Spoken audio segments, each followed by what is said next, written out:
Okay, Zach, here it is.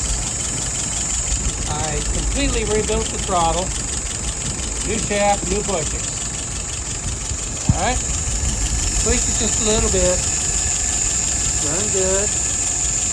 No problem. Alright.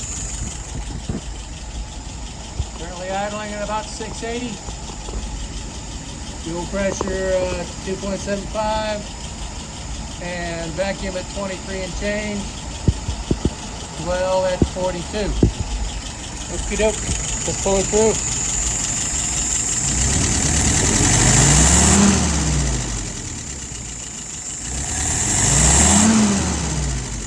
I assure you this motor is hot.